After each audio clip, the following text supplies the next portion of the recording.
Hello, hi, my name is Francesca. I am an Italian knitter, and today I'm talking to you from my living room, from my sofa. We are also joined today by my cat, who saw the opportunity of sitting on my lap on top of a fluffy blanket. So it took his chance and is now here. And today we're doing a little Q&A video.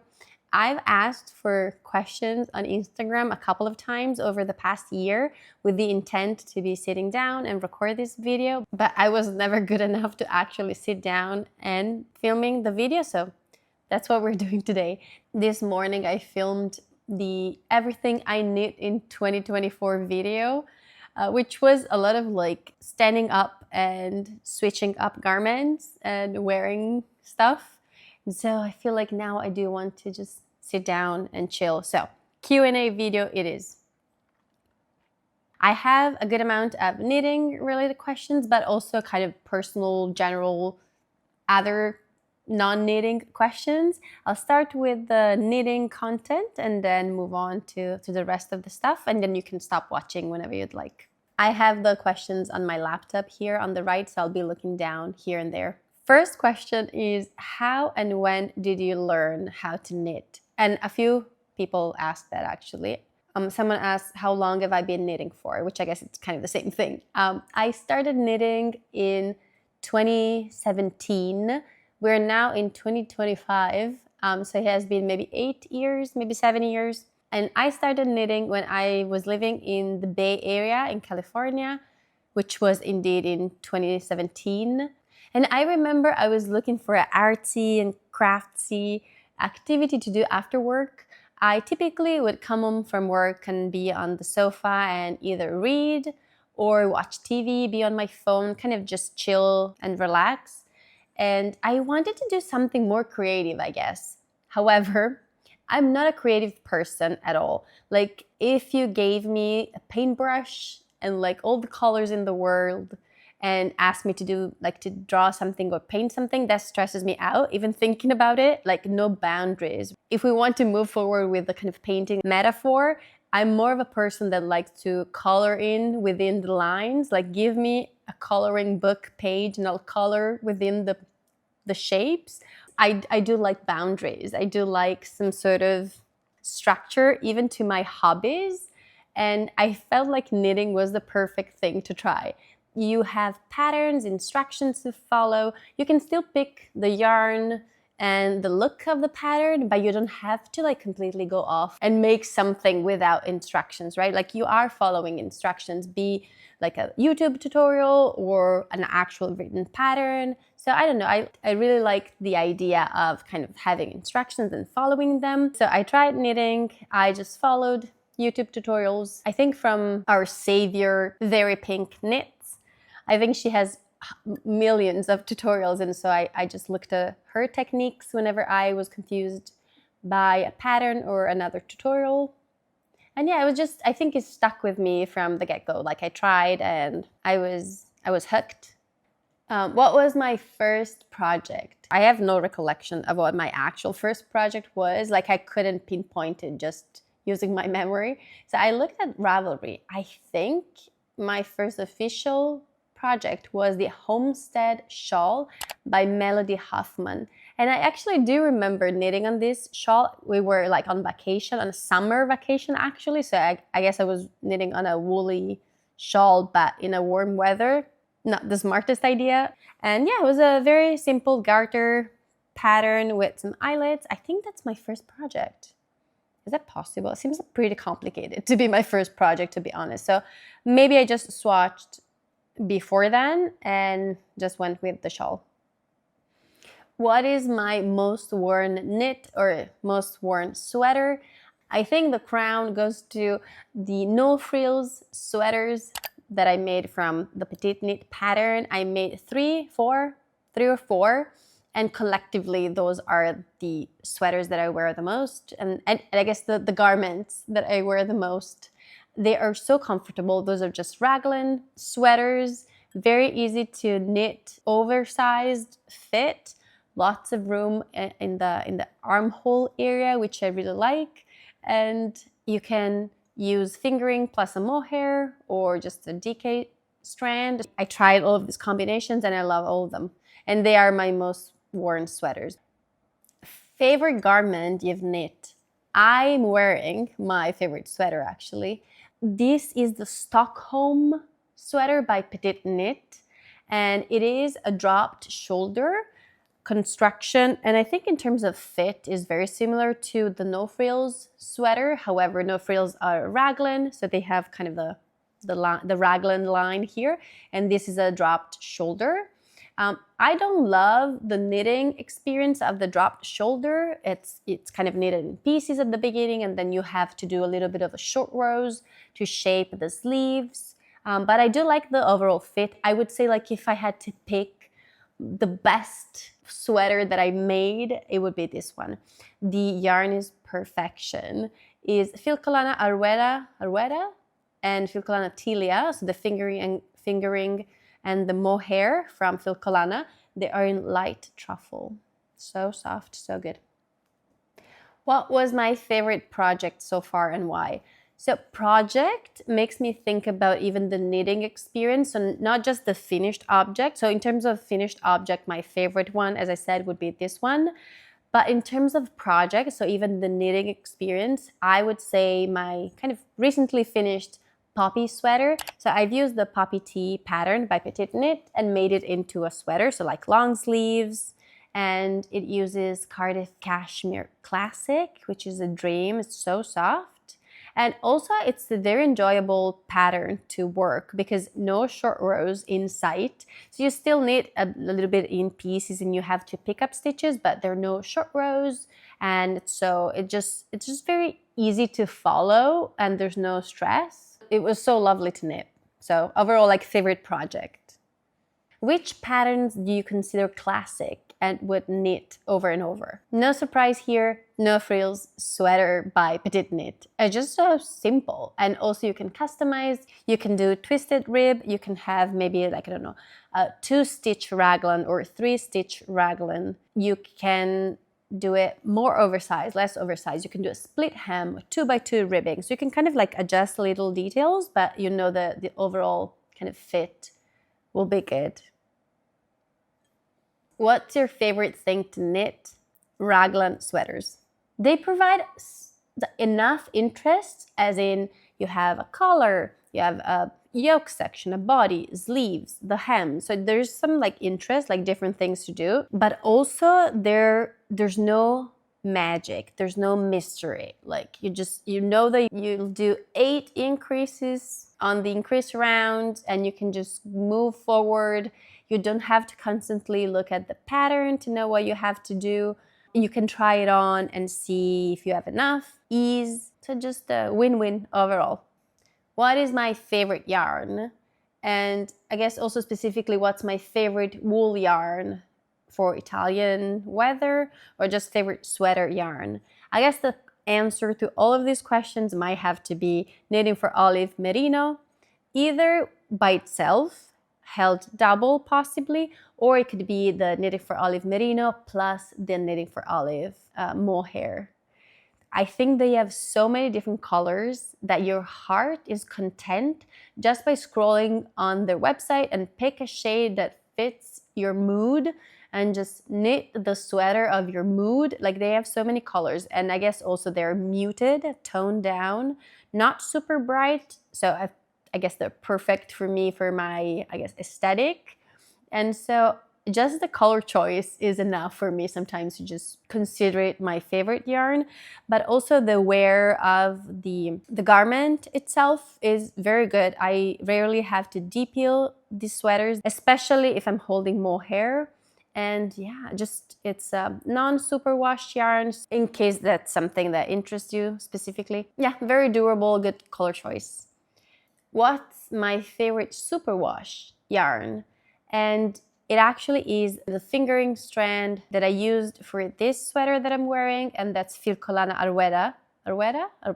I think maybe technically it's a sock yarn because it has nylon. So I don't know, maybe you are supposed to use it for socks, but I've used it by itself, held double for a cowl, and also in a combination with the mohair for this sweater, and I loved it. So 100% recommended. Also good color choice there too, so go for it. No one asked me what's my favorite summer yarn. It's possible that people already know, but I'll mention it. And it's Sandnesgarn Line. Just in case you were curious. Lovely drape, good worsted weight yarn for your garment that you want to wear in the summer, either like sweaters or tees or tanks. What's my favorite knitting accessory? It has to be those barber cords, like the plasticky hollow tubes that you put on your needles and you can slide the live stitches onto. How did we ever function as knitters before they were introduced to the public? I think a year ago. I came to know them a year ago or so, and now my life has changed. I cannot function without the barber cords, so barber cords to put live stitches on hold. What are my favorite and least favorite patterns that I've ever knit? So favorite patterns I've knit, I already mentioned them. No frills sweater, and also I think the poppy tee that I made into a sweater. Least favorite pattern is 100% the ranunculus. I love the look of it. I have a green ranunculus that is lovely to look at and to wear in the summer.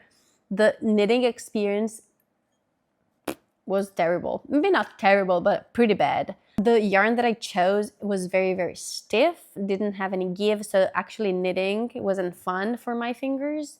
But also the lace pattern is a little bit complicated. There are YouTube videos to explain every stitch, so you can still like make it happen, but it's not super mindless. And also the pattern has lots of ease around like armpit area and like guess body in general. So I had to make a lot of adjustments to make it fit like a t-shirt or a tee that would appeal to me. So maybe it was user error, as in like I thought I was gonna get like a nicely shaped and nicely fitting garment, but I actually got like a very oversized garment with lots of ease, like a poncho style sweater, and I had to adjust the stitch counts to make it into what I actually achieved, which I really enjoy. But yeah, least favorite pattern, the ranunculus. I think this might have to be an unpopular opinion. If all my knitted garments disappeared, what would you cast on? No frills sweaters. I feel like that's my default answer for everything. I also really, really love my Ingrid summer sweater by Gregoria Fibers. That's kind of like a summer sweater. On paper, it doesn't sound super useful, like a sweater in the summertime. Why would you ever knit it? However, there are a good amount of chill nights that are kind of a late spring or early summer where I had desired like an extra layer. And so I now have a summer sweater that I can use on those occasions, and I love it. It has very, very simple lace throughout, like eyelets, and I love it. It's in Sandnesgarn Line, again, favorite yarn, so maybe that helps. So yeah, I would definitely cast on one of those Ingrid summer sweaters. I don't know what I would not cast on, but maybe like the ranunculus or like patterns that I didn't enjoy making. So I wouldn't do them a second time, I guess. So ranunculus is my answer. What's my least favorite part of a project? It is swatching. I don't think I'm saying anything surprising. I think not a lot of people like to swatch. I especially hate swatching in the round. So for example, if I were to swatch for I guess a sweater that is knitted in the round, I typically do my swatch also in the round, and I don't like that fiddly experience. I also don't love weaving in ends at the end of a project, but I guess so, yeah. Not surprising answer, I think. Biggest knitting pet peeve. I do not like folded collars that much. I have actually a few sweaters that have a double collar, and some of them are because I was doing a test knit and I wanted to be true to the pattern and do the double folded collar. And other ones are just because it was my first time trying it and I was like, I'll try. But it's too much. It is too much warmth close to my neck, and like it looks a bit chunky. So I do not like double folded collars. What style of knitting do I use? Like what technique? What I do is called flicking. I mentioned before that I learned to knit from Very Pink Knits on YouTube, and she uses this technique which is called flicking. So you hold your yarn in your right hand like you would if you were throwing. But throwing, what you do is you take your hand off of your needle and you pick up the yarn and you wrap the yarn and then you pick up your needle again. So you do like a lot of motions, right? But with flicking, you are actually tensioning the yarn with your right hand so that you don't have to get a like loose hold of your needle to wrap your yarn. So it's less motions and less movement. So I think it kind of looks like your continental knitting that you do with your, like when you have the yarn in your left hand, but it's on your right hand. It is a bit weird. I'll link a video from Very Pink Knits down below if you want to look at flicking. What type of project would you recommend for like a first test knit? It's like if someone wants to join their first test knit. It has to be a project that you like the look of, like a pattern that you like the look of. Do not sign up for a test knit for something that doesn't look good to you just because you want to be part of a test knit. Just wait for the next test knit call and see if you find a better project. Because in the end, you're putting a lot of hours and effort and money also for the yarn and your time towards that test knit. So if you do not like the look of the finished project and how it looks like, do not sign up, but just wait. So I would say just pick a project that entices you, that looks very appealing. And if someone is interested, I think how I got into test knits is just like by being on Instagram, and you can like keep an eye on your favorite designers and they'll typically post on Instagram when they are looking for test knits. But you can also look at the Instagram hashtag like test knits, test knitting, and maybe just by browsing the hashtag you can find active test knits that they are looking for test knitters. How many hours a day do I knit? I would say that maybe a day I knit maybe 3 hours. Does that sound too much? Is it 3 hours reasonable? And my friend Gaia also asked, how do I fit so much knitting into my schedule? So I knit while doing other things. I don't often knit just as the main activity I'm doing in that moment. So I typically knit while I'm working. So I work from home. I have a desk job. I'm a software engineer, so I'm just at my desk with my laptop. So I would typically have a mindless project somewhere around my desk. It could be something like a garter stitch project, or maybe something like stockinette in the round, something very simple. And I typically pick up my project every time that I'm waiting for something at work. Like if I'm waiting for tests to pass or like something to be built. Or also when I need to come up and think about a solution for a problem. So I need to architect a solution. I need my mind to think about stuff. And sometimes, actually, most times, I think better if I'm doing something with my hands. Of course, it needs to be something mindless. Like I cannot work on like complicated cabled project or lace or whatever. Like that would distract me from the problem that I'm trying to solve at work. But if I need to think, and like just doing something with my hands frees up my mind to be fully invested in the problem solving. And so I could just maybe pick up my project for like 3-5 minutes while I think. Unpopular opinion, maybe, I also knit during meetings, specifically the meetings where we have like, I don't know, a bunch of people. And when we're discussing what went wrong, what went well over the past month, like retrospective type meetings where you're not talking about the super technical, in-depth details of a project, but more so like how you're feeling about something, what we can do better next time. And I do knit during those meetings because if I didn't knit, I feel like my mind would not be super focused on the topics at hand.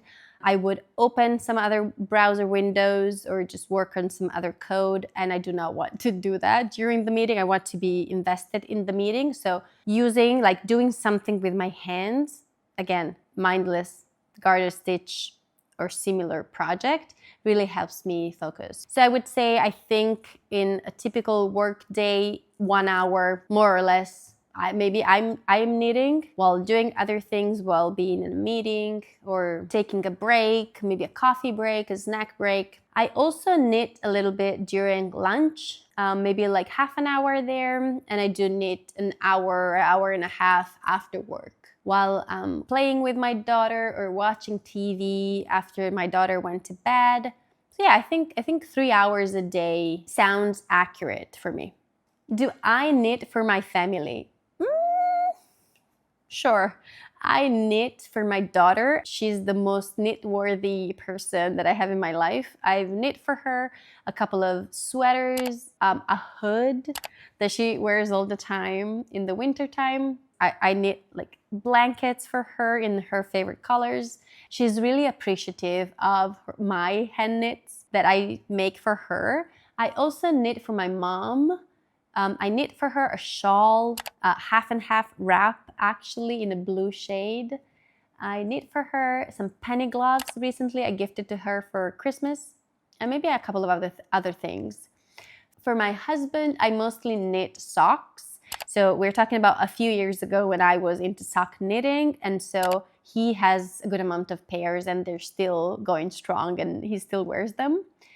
I would say these are the 3 main people that I knit for, but I do not accept requests that much. Like, none of them actually asks me specifically for something. My daughter sometimes does, but my mom and husband don't really ask for things because I think they know that I do not like the pressure of having like a specific item that they expect of me. So yeah, it's mostly like I do knit for my family, but I knit whatever I want. Like if I see a pattern that would be perfect for one of them, I'll do it for them. Yeah, so I guess I do knit for my family.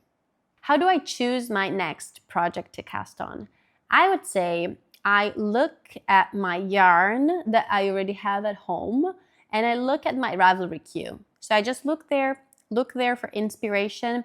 I used to also look at my Instagram saves. So on Instagram, you can save, I guess, bookmark posts that you see. And so I tend to do that all the time. And I have so many saved posts on Instagram, which maybe is too much. So I don't look at them super frequently. So I'd say I look at my yarn and see what I have already available that I can use and maybe find a pattern for the yarn that I already have. Or I look at also my Ravelry queue, which I guess is a good segue into what's in your Ravelry queue and what's the longest pattern queued.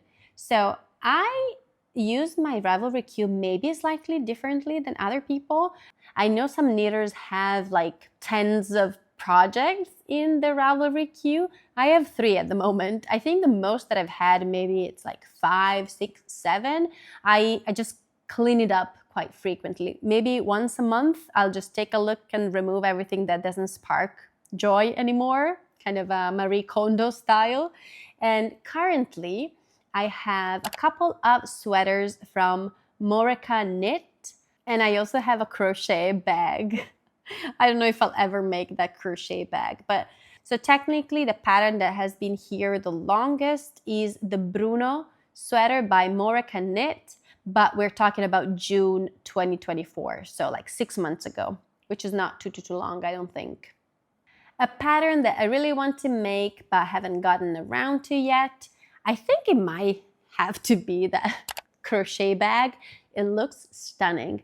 I've learned how to crochet this year, a few months ago. I'm not very proficient yet, but I love the look of crochet bags. I don't love like the look of crochet garments or items or accessories that are like, I don't know, shawls and scarves and such, but bags really like entice me. So I really would like to knit that, but I don't know if I'll ever get around to crochet that bag. So that was the last knitting related question. And now I have a few that kind of span my personal life, job, YouTube. The first 3 questions in kind of the personal category are so funny. One is, how am I, from Flaminia. I am very good, thank you. I am enjoying my winter holidays. I've been to the mountains with my family Today I'm having such a chill day, just very knitting focused and kind of cat focused. I'm really living my best life. And the other one that makes me smile is, why am I so cute? I don't know. No one knows, but it's true. And also Ira asks if I love her. Of course I love you. Why are you even asking? Okay, actual questions. How old am I? I am 35 years old. My birthday is in November, so I recently turned 35. What does a typical day look like for me? I wake up at around 8:30 in the morning. Sometimes my daughter wakes up before me, sometimes I wake up before her, but we're talking about 8 something. My husband wakes up before us and does like a little workout routine and like a shower and like maybe a run because he's a very good person. Anyway, after that, we all have breakfast together up until like maybe 9. And then my husband brings our daughter to school. They're off and I start my work day. As I mentioned, I work from home. My commute is just taking the stairs to my office room upstairs. I'm a software engineer. I work from like 9 to maybe 12:30. I prepare lunch at home here, like typically a pasta dish. And I'll have lunch with my husband. He also works from home, so we have lunch together every day. We'll typically watch something on TV during our lunch break, typically a mystery TV show or maybe some like reality TV. I'll knit a little bit, maybe for like 30 minutes while I drink my coffee. And then maybe at like 1:32, I'll go back to my desk and work up until like 6 p.m. or so. My husband is in charge of picking up our daughter from school, bringing her home afterwards, and then we'll kind of switch. My husband is also a software engineer, but he works with a different time zone, and so he typically works during the evenings. So after 6 p.m. to maybe like 10 p.m. is kind of his prime work time. He works from his office upstairs, but I'm here then downstairs with our daughter, chilling, coloring, board games, some TV sometimes. We cook together. We can prepare dinner together. My husband most times can do a little like dinner break and have dinner with us. And yeah, we just chill, and then I just bring my daughter to bed. My daughter is typically in bed at like maybe 10 p.m. And then after that, I'll just be on the sofa with my husband and kind of watching TV or just reading or knitting. So it's a pretty chill life, to be honest. So yeah, this is kind of like a typical work week day. Favorite holiday location or favorite place in Italy?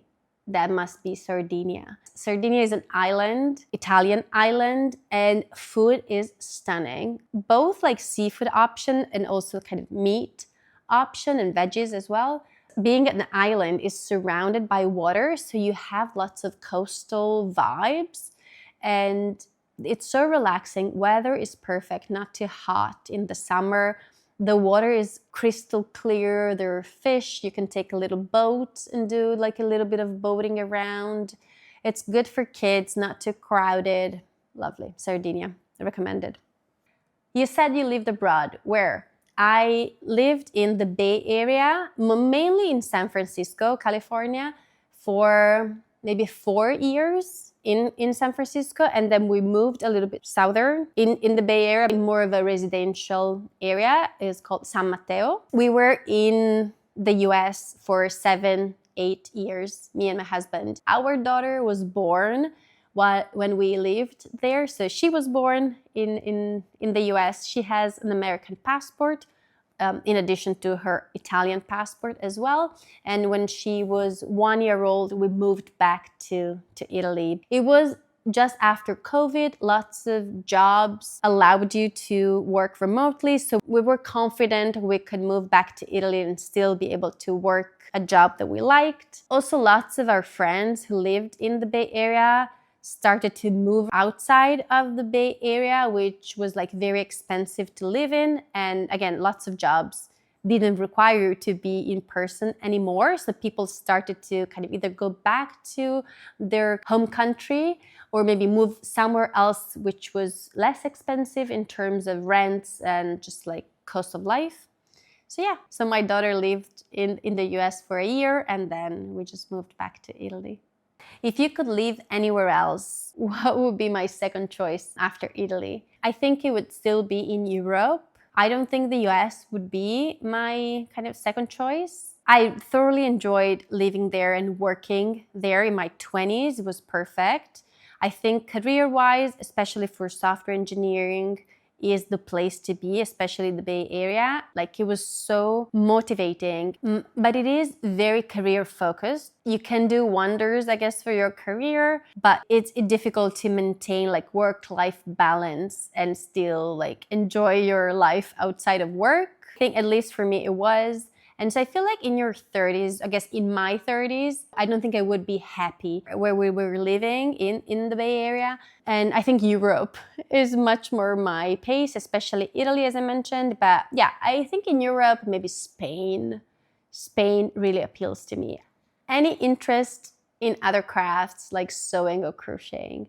Sewing, theoretically, like I'm like, oh, I wish I could sew and make project bags, but that's it. So I don't actually have an interest. It would be nice if I had that sewing superpower without having to put any effort, but that's it. Crochet, I'm somewhat interested. I was interested enough to learn how to crochet, but I don't have, for example, like any ongoing crochet projects. So it's not like intense interest. Like, it's something I can do barely, but I don't, yeah, I think knitting is my main craft. Current favorite book. I, not too long ago, read Valérie Perrin's Water for Flowers. I read it in Italian, actually. So I tend to read in English if the original book is also in English. Like, if the author wrote the book in English, then I will read it in English. But if the author wrote it in a different language, I will just read it in Italian. So Valérie Perrin, I don't know how to pronounce it, but she is a French author. So I just read the Italian translation. I cannot read French, so I guess I'll just read it in Italian. I loved Water for Flowers. It's just a story about womanhood and motherhood, which is really touching. I read it over the summer and I was really moved. And now she has another book out, which I started last night. It's called Tata. We'll see if it'll become my new favorite book. Does my daughter want to learn to knit when she sees you? So she thinks she already knows how to knit. Sometimes I leave projects on the sofa or around and like she picks it up and just, I'm knitting, and just like pretends that she is knitting. So I guess technically she thinks she already knows how to knit. I hope eventually she'll want me to teach her when she is older. She's now 4 years old, which I think it's a little bit young to be able to actually hold your needles and do things with yarn. So maybe in a couple of years, we'll do a little informal knitting class, me and her. Favorite sweet and savory snacks. Favorite sweet snack, 100% licorice. I think technically I should say black licorice because I've come to know that there's like an imposter in the licorice world, which is the red licorice, which is not even licorice. So I don't know why he got his name, but that's kind of the kind of strawberry, kind of red, translucent licorice. That's not licorice. I mean the black licorice. So that's my favorite sweet snack. And savory, it has to be chips. I have a specific kind that I really like. They're Italian. They're called Dixie. They're so kind of melting in your mouth, very cheesy, like puffs. Very good.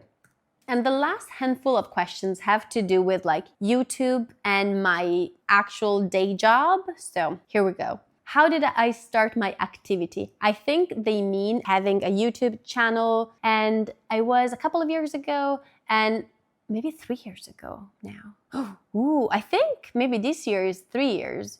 And I just was watching a lot of knitting content on YouTube, mostly like knitting podcasts, people like detailing and describing what projects they were working on, what modifications they did. And I just like, I had it on the background. all the time. And I was like, I also want to explain what I did in my latest project, whatever. So there's no funny story behind how I started a YouTube channel. It was just like, I want to also tell other people what I made or how I altered a project, for example.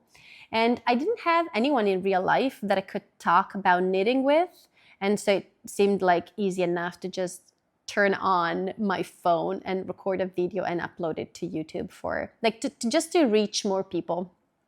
What's my favorite part about being part of the YouTube knitting community?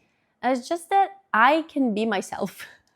I feel like knitting is such a welcoming hobby. Is it welcoming the right word?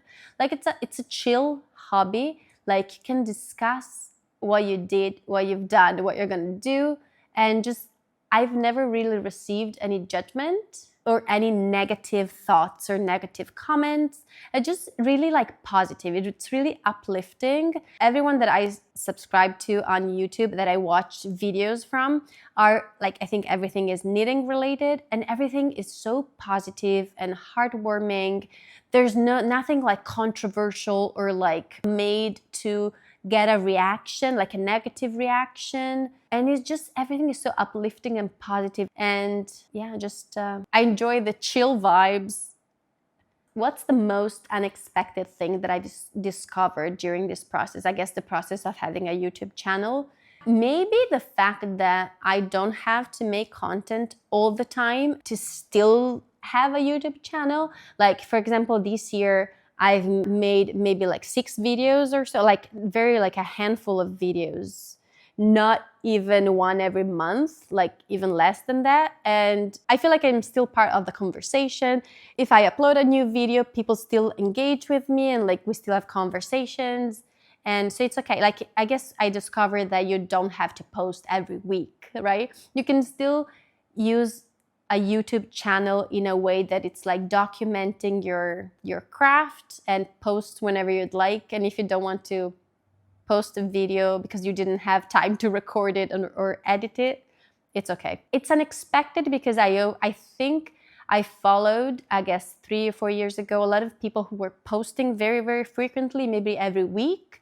And so that's kind of the pace that I experienced. But I think now I know that I can just post a few videos per year and it's okay. Nothing happens.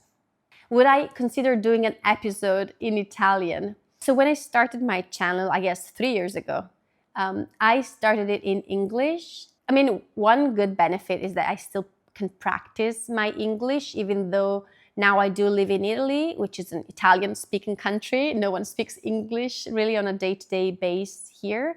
But also I feel like with English, I can reach a much wider audience. The vast majority of people that watch me only understand English and they wouldn't understand if I were to speak Italian. So that's why I started my channel in English at the very beginning. And since then, sometimes people ask me, oh, I really would like to watch you, but I don't really understand English. Would love if you could speak in Italian. And I don't think it would be feasible for me to record both in English and Italian, like the same content, like maybe make the podcast episode twice, one in English and one in Italian. That would take too much time. But also in Italian, I don't know all the terminology actually. So like twisted rib, like there's some things that I do not even know how they sound in Italian, like I don't know the terminology. So it would be like a lot of research and work for me to be accurate talking about knitting in Italian. So I don't think I would actually do an episode in Italian. It could maybe be just like a fun video, a one-off video of maybe a Q&A in Italian, but I don't know. I don't have plans for that. Can you tell us more about your full-time job as a software engineer and how do you balance it with YouTube? I did mention a little bit about my software engineer job, as in just like I'm a software engineer. I'm in front of my laptop for 8 hours a day. I currently work for a fully remote company where they don't have an office. So no one works from the office. Everyone works from across the world. And I'm one of those people. And I'm currently a front-end engineer. I've been a software engineer for my entire adult life. Like that's the main job that I had in my life. And I used to be a backend developer, and this is my first role as a front-end web engineer. So it's just so fun to be learning new things, even as a fully grown adult. So as part of my job, I get to learn lots more things just because I have kind of changed my role within software engineering a little bit. And so I get to kind of have the enthusiasm of an intern, kind of. So just to say that I really like my job. And how do I balance it with YouTube? I mean, YouTube doesn't really take a lot of energy from me. I record maybe a video once every 1 or 2 months. So it's not a lot of effort. It's just me sitting in front of my phone for maybe an hour and then do some editing and posting it. I would say YouTube is not a lot of work for me, so I don't really have to balance anything. It's just that, like for example, today my daughter is with my mom and my husband is away. And so I have like a day to myself. So I did a little bit of knitting, and also I kind of fit in some YouTube, as in like I'm recording this video, but I don't really have to make an effort into balancing my regular job and YouTube, because YouTube doesn't take a lot of time in my life. Will you keep publishing knitting patterns and maybe try to make it a career? No, absolutely not. I published a handful of free patterns for like neck accessories over the past year or so, couple of years. I do like knitting and it's a passion of mine, but I don't have any plans to make it into a career. I really, really love my software engineering job. I think it's a perfect career and perfect job for me, especially in this current version where I'm working from home and I kind of get to decide my hours as well. I have a lot of flexibility and I really, really love it. It also pays more than I would imagine if I were to go into knitting design. So I will hold on to my regular current day job and I will not be a knitting designer as a job, no. Favorite programming language? I think currently is TypeScript. I'm assuming that whoever asks knows and they have maybe an opinion. So let me know, what's your opinion? And that was the last question. Well done. I think we went through everything. I tried not to go into too many rabbit holes. I think I did well. If there's anything specific that piqued your interest in the answers that I gave, feel free to let me know and I can go more in depth into them. But yeah, it was fun to hang out with you and the cat. Have a lovely rest of your day. Bye.